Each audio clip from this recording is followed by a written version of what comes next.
Hello everyone, this is agri videos. और आज की वीडियो प्राइमरीली कंसर्न है फार्मर्स के लिए। फार्मर्स और फार्मिंग कम्युनिटी से जुड़े उन लोगों के लिए जो भी कहीं ना कहीं अपनी जर्नी में पेस्टिसाइड्स के अक्रॉस आते हैं, जो या तो पेस्टिसाइड्स का यूज करते हैं या पेस्टिसाइड्स को प्रोवाइड करते हैं। इवन स्टूडेंट्स, बीएससी एग्रीकल्चर करने वाले स्टूडेंट्स जो कि कहीं ना कहीं अपनी क्रॉप प्रोडक्शन के स्टेज में कहीं ना कहीं उनका इंटरेक्शन पेस्टिसाइड्स या केमिकल से होता है। इस वीडियो में हम जानेंगे पहले पहला चीज कि आज हम ये टॉपिक पे बात क्यों कर रहे हैं। सेकंड, क्या है इसके हैजार्ड्स ऑफ पेस्टिसाइड्स की जो हम बात कर रहे हैं, उसको हम समझेंगे कि ये क्या चीज है। और हम जानेंगे कि कैसे हम इसको प्रिवेंट कर सकते हैं, कैसे हम थोड़ा बचाव कर सकते हैं, प्रिकॉशन ले सकते हैं। आज इस वीडियो के थ्रू आप समझेंगे एक कनेक्शन जो कि एक फार्मर जो कि फील्ड में अपनी क्रॉप को बचाने के लिए स्प्रे करता है, उससे लेकर के जो घर पे हम किसी छोटे-मोटे इंसेक्ट को मारने के लिए हिट या किसी और केमिकल का यूज़ करते हैं, इनका क्या कनेक्शन है? क्यों इम्पोर्टेंट है समझना कि क्या हैज़ार्ड है इससे रिलेटेड और कैसे हमने उससे अपने आप को बचाव करना है? जैसे कि आप इस क्लिप में देख सकते हैं कि फार्मर अपनी फील्ड पे स्प्रे कर रहा है। ये स्प्रे फार्मर क्यों करता है? बिकॉज़ जो भी क्रॉप वो अपनी फील्ड पे उगाता है, उसमें अगर इंसेक्ट या पेस्ट का इन्फेस्टेशन होगा, तो उसकी वजह से उसकी क्रॉप की प्रोडक्टिविटी, उसकी यील्ड, उसकी आमदनी पे फ़र्क पड़ेगा, जिससे कि उसकी आमदनी घट जाएगी। जितना ज़्यादा इन्फेस्टेशन होगा, जितना ज़्यादा कीड़े आएँगे उसकी फील्ड पे, जितने ज़्यादा इंसेक्ट्स आएँगे, वो उसको एक डर पैदा करेंगे उसके मन में। वो डर जाएगा कि मेरी फील्ड की क्रॉप यील्ड खत्म हो जाएगी, उसको पैसा नहीं मिलेगा उस क्रॉप का। इसलिए इम्पोर्टेंट होता है फार्मर के लिए केमिकल का स्प्रे करना। केमिकल का स्प्रे जो फार्मर करता है वो, क्योंकि इतनी पैनिक सिचुएशन होती है कि फील्ड पे क्रॉप पे इन्फेस्टेशन हुआ है, वो जल्दी से मार्केट जाता है, वहां से कोई केमिकल उठा लाता है और उस केमिकल का वो स्प्रे करता है। हो सकता है उसकी फील्ड पे किसी वीड या फिर खरपतवार का इन्फेस्टेशन हो सकता है उसकी फील्ड पे कोई इंसेक्ट आया हो तो वो इंसेक्टिसाइड का प्रयोग करता है। अगर रोडेंट्स का इन्फेस्टेशन है तो वो रोडेंटिसाइड लेके आता है मार्केट से। निमेटोड्स का इन्फेस्टेशन होता है तो निमेटिसाइड लेके आता है। और मॉलस्क ने अगर फील्ड पे अटैक किया होता है तो वो मॉलस्काइड लेके आता है। इस सिचुएशन में, इस पैनिक की सिचुएशन में, जब उसको अपनी फील्ड पे कंट्रोल करना है उस कीड़े का या उस पेस्ट का जो भी है, वो उस दुकान से या जहाँ से भी वो रेफर करता है, वो केमिकल उठा के लाता है। बिना ध्यान दिए कि उस पे क्या लेबल है। लाल रंग का लेबल है, हरे रंग का लेबल है, नीले रंग का लेबल है या पीले रंग का लेबल है, वो उसे स्प्रे करता है अपनी फील्ड पे बिना अपनी बॉडी पे प्रिकॉशन लिए, बिना अपने खुद को बचाए या बिना अपने साथ प्रॉपर इक्विपमेंट्स को पहने। वो फील्ड पे बस अपनी क्रॉप को बचाने के लिए, वो फील्ड पे इन्फेस्टेशन को कंट्रोल करने के लिए इन केमिकल्स को स्प्रे करता है। बट इस वीडियो के थ्रू हमें एक अवेयरनेस स्प्रेड करनी है कि क्या फार्मर जानता है कि वो किस तरीके का केमिकल स्प्रे कर रहा है? क्या वो जानता है कि वो पॉइजनस और डेंजरस केमिकल है? क्या वो जानता है कि उससे उसे नुकसान हो सकता है, वो टॉक्सिक केमिकल है? डेंजर यानी कि जो नीले रंग का सिंबल होता है वो हल्का टॉक्सिक होता है, बट स्टिल वो टॉक्सिक है। और हरे रंग का अगर उसको मार्क दिखता है तब भी वो टॉक्सिसिटी कैरी करता है। ऑल्दो कम लेवल पे करता है, बट टॉक्सिसिटी हर लेवल पे पेस्टिसाइड में होती है, क्योंकि उसमें उतनी क्षमता होती है कि वो एक कीड़े को मार रहा है। तो क्या उस चीज के बारे में, उस हैजार्ड के बारे में फार्मर जानता है?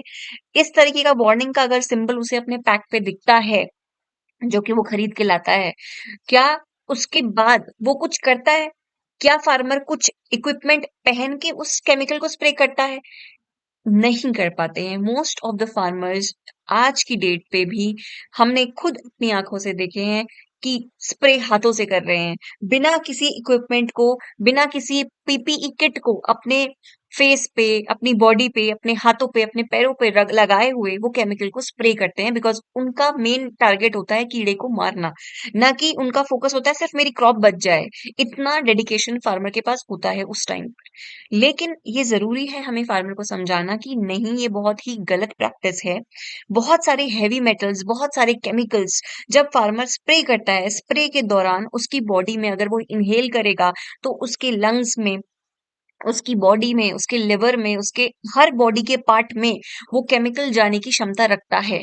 जिसका सबसे इम्पोर्टेंट सिम्पटम जो उसको निकल के आता है वो होता है स्किन एलर्जी, आईज पे इचिंग, सलाइवा हो निकलना, या फिर कोई इम्पोर्टेंट डिजीज जैसे कि स्किन प्रॉब्लम जो कि बन जाती है।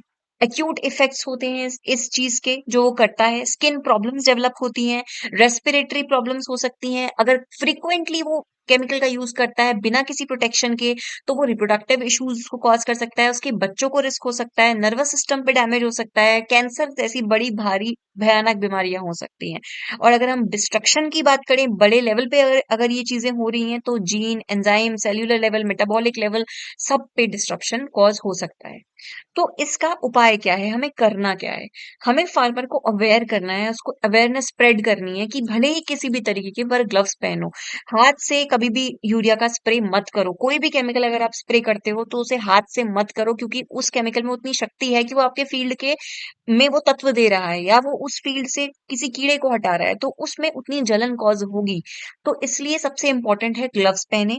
दूसरा, प्रोटेक्शन मास्क लगाएं, नोज पे और माउथ पे, नाक और मुंह जहां से कि कोई अगर आप केमिकल स्प्रे कर रहे हैं जो कि जिसकी फ्यूम्स ऊपर हवा में जा रही हैं, तो हो सकता है हवा के माध्यम से वो आपकी नाक की तरफ आए, जिसे आप इनहेल करें और आपकी बॉडी में उसका असर दिखे। तो सेकंड चीज है कि प्रोटेक्शन पहने। तीसरा, आंखों को बचाएं। हो सकता है कोई केमिकल का छींटा अगर आंख में लग गया तो आंख खराब होने की, डैमेज होने के चांसेस भी हो सकते हैं। तो इस चीज से अपने आप को बचाव करें। रेस्पिरेटर अगर हो सके, थोड़े अच्छे आपकी आमदनी है, अगर आप अफोर्ड कर सकते हैं, तो रेस्पिरेटर जैसी चीजें वेयर करें। गम बूट्स पहने ताकि पैर से कोई भी, जो आप जब स्प्रे करते हैं तो आप नीचे नीचे नीचे नीचे करते आगे बढ़ते हैं, तो हो सकता है कि पीछे जो आपने स्प्रे किया है उसकी फ्यूम्स आपके पैरों के माध्यम से आपके पैरों में एलर्जी कॉज कर सकती है और बॉडी में ऊपर जा सकती है। वो इसके लिए गम बूट्स पहनना जरूरी है। ओवरऑल्स अगर पहन सके फार्मर, तो एक ऐसा अपना कोई पुराना कपड़ा जो कि फटा ना हो, उसे ओवरऑल बना सकता है और उसे पहन सकता है, ताकि जब भी वो फील्ड पे स्प्रे करने के लिए जाए, तो अपने ड्रेस के ऊपर उस कपड़े को पहन के जाए, और जब फील्ड से बाहर आए तो उस कपड़े को उतार दे। एप्रन पहन सकता है। और सबसे इम्पोर्टेंट बात, हाथ को धोना बहुत जरूरी है स्प्रे करने के बाद। कई बार फार्मर्स स्प्रे करने के बाद थोड़ा सा अपना हाथ को पोंछ के खाना खाने बैठ जाते हैं, या कोई और अपना घर का काम करने बैठ जाते हैं, तो वो भी एक बहुत गलत प्रैक्टिस होती है, जो कि उनको बाद में लॉन्ग टर्म इफेक्ट देगी। किस तरीके से आपको करना है, एक बार हम फिर से रिवाइज करते हैं। हो सके तो गॉगल्स पहने, आंखों को प्रोटेक्ट करें, सबसे इंपॉर्टेंट है आंखों का प्रोटेक्शन। उसके बाद मुंह और नाक का प्रोटेक्शन, क्योंकि यहाँ से आप इनहेल करके उस केमिकल को अपनी बॉडी में अफेक्ट करने दे सकते हैं। पैरों का बचाव करना है, सभी तरीके की पीपीई किट्स, हो सकता है अगर पॉसिबल है तो हैट पहने, हो सकता है अगर पॉसिबल है तो लंबी स्लीव की शर्ट पहने, हो सकता आधी स्लीव की शर्ट में ना केमिकल का स्प्रे करने जाएं।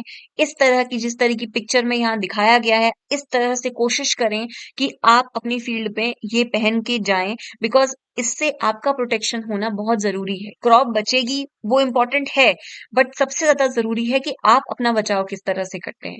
इसके लिए आपके जो पैक है, जो बॉटल आप लेके आते हैं मार्केट से केमिकल का स्प्रे करने के लिए, तो उस पे प्रिकॉशनरी स्टेटमेंट लिखा होता है, कहाँ पे उसे स्टोर करना है, कैसे उसको डिस्पोज करना है, ताकि बच्चे, छोटे बच्चे अगर फील्ड में हैं तो वो उसको कहीं यूज ना कर लें। कई बार कुछ बच्चे, छोटे बच्चे जिनको नहीं पता होता है, वो उस खाली बोतल को ला के धो के उसमें पानी अपने लिए भर के रख सकते हैं, क्योंकि वो काफी अच्छी मोटी स्ट्रॉन्ग मटेरियल की बॉटल्स होती हैं। तो वो प्रैक्टिस नहीं अपनानी है, इन बॉटल्स को डिस्कार्ड करना है, फेंकना है। प्रिकॉशंस को पढ़ना है, जो भी प्रिकॉशंस, जो भी हज़ार्ड जिसमें लिखे हैं कि आँख में चला गया तो क्या प्रिकॉशन है। अगर कुछ ऐसा हो जाता है, इन केस अगर कुछ गड़बड़ हो जाती है, तो आप हेल्पलाइन, यहाँ पे एक helpline national pesticide information centre की है, आप वहां कांटेक्ट कर सकते हैं। कोई भी 1800 222 122 ये इसका नंबर है। और साथ ही जो कंपनी ने दिया हुआ हेल्पलाइन नंबर है, आप उधर भी कांटेक्ट कर सकते हैं कि अगर ऐसी मेरी सिचुएशन हो गई है, गलती से मेरी आंख में चला गया, गलती से मैंने इनहेल कर लिया, तो मैं कैसे इससे बच सकता हूँ। पता करना बहुत ज़रूरी है कि पैक पे क्या लिखा है। कॉशन लिखा है तो डरने की उतनी बात नहीं है। वार्निंग लिखा है तो थोड़ा और आपको चिंता करने की ज़रूरत है, थोड़ा और प्रिकॉशन लेने की ज़रूरत है। और डेंजर अगर उस पैक पे है लिखा है तो मतलब कि हाइली टॉक्सिक है, आपको बहुत ज़्यादा प्रिकॉशंस लेने हैं उस केमिकल के साथ। फ्रेंड्स, ये बहुत ज़रूरी इन्फॉर्मेशन है जो हमारे काफ़ी किसान नहीं जानते हैं या जान के भी अनजान बन के वो इस प्रैक्टिस को फ़ॉलो नहीं करते हैं। हमारा ये फ़र्ज़ बनता है कि हर तरीके की प्रिकॉशंस को समझें, देखें, जितना पॉसिबल हो सकता है पहला कि स्टोर करते समय केमिकल को इस तरह से स्टोर करें कि वो बच्चों की रीच से दूर हो, बूढ़ों की रीच से दूर हो ताकि ओल्ड लोग या फिर बच्चे उसके कॉन्टैक्ट में ना आएँ। सेकंड, जो एडवाइस हमने डिस्कस करी उसको फॉलो करें। थर्ड, वार्निंग सिंबल्स को बहुत ज़्यादा रिस्पेक्ट दें। अगर उसमें किसी में वार्निंग का सिंबल है तो वो ऐसे ही नहीं बनाया गया है, उसका कोई मतलब है। उसे समझें, उसको कॉम्प्रोमाइज़ ना करें और अपना बॉडी के साथ उस तरीके से प्रिकॉशंस को लें। आई होप आपको ये वीडियो पसंद आई हो। मैं ये नहीं कहूँगी कि ये कंटेंट बहुत अच्छा है, बट ये कंटेंट बहुत ज़रूरी है हमें जानना, समझना और अपने आसपास के लोगों में स्प्रेड करना कि क्यों ये ज़रूरी है, क्या इससे नुकसान हो सकते हैं और हमें किस तरह से इनका बचाव करना है।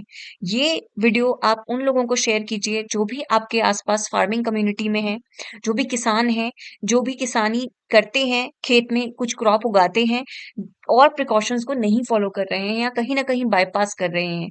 Friends, this video is really important in terms of understanding कि पेस्टिसाइड्स का कितना हज़ार्डस इफ़ेक्ट हो सकता है उस फार्मर पे या उस पर्सन पे जो उसको स्प्रेड कर रहा है या यूज़ कर रहा है in the daily use. Thank you so much for watching. If want